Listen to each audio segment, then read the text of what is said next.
2, 3, 4, 5, 6, 7.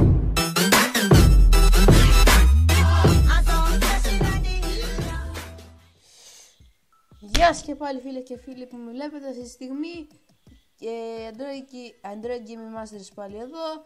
Και αυτή τη φορά, επειδή έπαιζα Minecraft, έπαιξα άλλα 2 επεισόδια το Minecraft. Το άλλο το UHC πρέπει να ανέβει λογικά σήμερα το βράδυ. Τώρα είναι 8 και 20.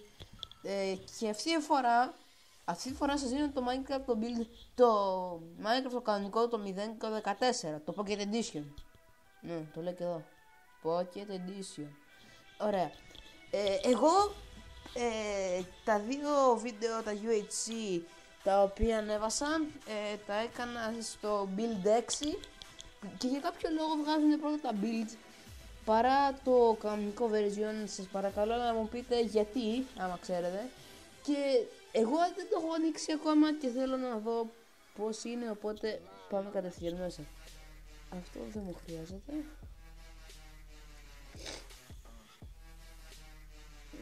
Advanced, flat και προς το παρόν γλιτσάρουμε, αλλά να είμαστε. Δεν έχει τίποτα καινούριο. Στο inventory δεν βλέπω κάτι. Δεν βλέπω κάτι ιδιαίτερο και πάλι. Γεια μου. Όχι ρε φίλε, δεν έχει. Fuck, δεν έχει πιστός. Ήθελα να έχει πιστός. Και εδώ πέρα τίποτα. Οκ. Πάντως, σήμερα, επειδή ήθελα να δώσω και ένα update στο κανάλι, σήμερα επειδή είχα πάρα πολύ χρόνο, είναι Παρασκευή, και όπως καταλαβαίνετε δεν πρόκειται να διαβάσω σήμερα, να διαβάσω αύριο το σχολείο. Θα κάτσω να φτιάξω, θα σας δώσω και ένα build υπολογιστή, και το οποίο θα είναι των 1.000 ευρώ, και άμα έχω χρόνο θα φτιάξω και έναν των 1.500.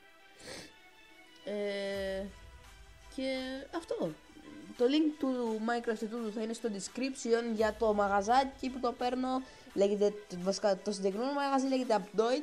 Εγώ ακόμα δεν θέλω να σας δώσω link γιατί ακόμα δεν έχω βρει τρόπο. Και αυτό. Οπότε, γεια σας και τα λέμε την άλλη φορά.